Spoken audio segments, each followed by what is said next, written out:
After you've been in the crypto world for a while, you start to see the same things over and over again. The insane promises, the absolute panic, the euphoria. It's a cycle. But underneath all that chaos, there's one single thread that ties it all together, and I promise you, it's probably not what you think. I've seen the whole roller coaster play out a few times now. The crazy highs, the devastating lows, the promises of changing the world, and then, well, the crushing reality checks. And when you see that pattern enough times, it kind of hits you. The most important thing in this entire space, it actually has very little to do with the technology itself. Because when you really, really boil it down, this isn't just about tech or even about money. This whole world is built, almost from the ground up, on one single powerful idea: trust. I mean, just think about it, right? Most of these projects, we're not valuing them based on what they can do today. We're valuing them on what they promise they're going to be tomorrow. The technology is often brand new, kind of clunky, still a work in progress, and that's okay. The real danger starts when we begin to mistake that promise for a certainty. And it's right there, on that razor's edge between a future promise and today's reality, that all the chaos is born. I'm talking about the chaos of narratives. If you've been in crypto for more than 5 minutes, you know exactly what I'm talking about. One day you wake up and it really feels like everything is headed for the stratosphere. You check the forums, social media. Everyone is just completely euphoric. The very next day, the entire story can flip, a complete 180, and suddenly it feels like the world is ending. The swings are they're violent and absolute. And the wildest part? No matter what happens, there is always an explanation. Great news drops, but the price doesn't budge. Oh, it was already priced in. Some disaster happens and the price holds steady. Well, the market saw it coming. A story is always, always found to fit what happened, but almost always after the fact.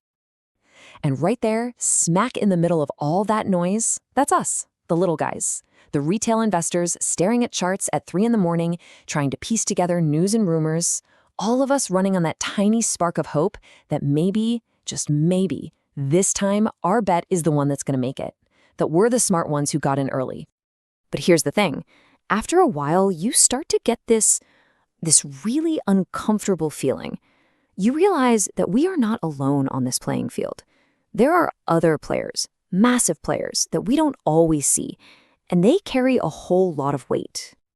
Yeah, I'm talking about huge financial institutions, government regulators, the Fed, the SEC.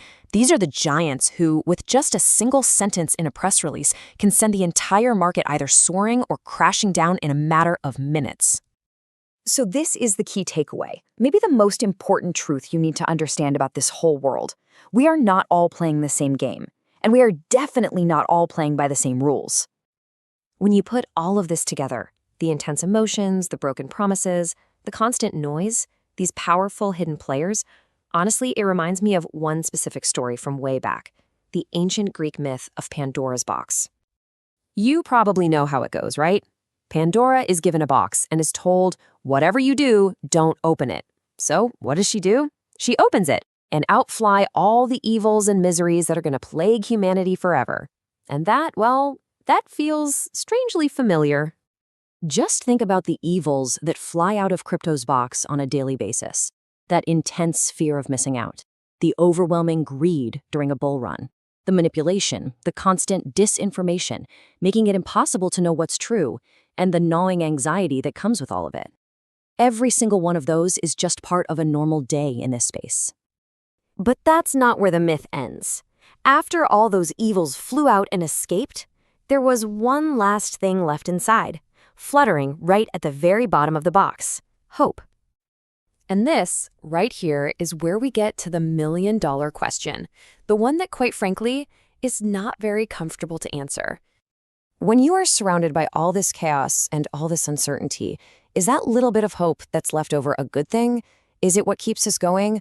Or is it something else entirely? Is it actually dangerous? Let's break that down for a second. Is hope the creative engine that drives this technology forward, pushing everyone to innovate? Or is it a dangerous trap?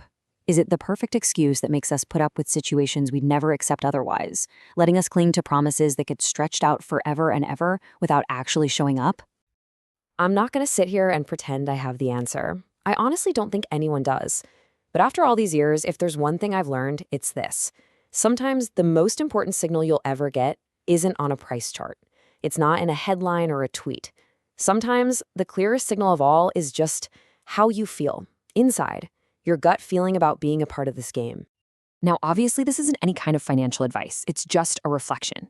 So the next time the market is absolutely screaming, whether it's screaming with euphoria or with panic, just stop, pause for 1 second, and ask yourself, what part of the story am I really listening to right now?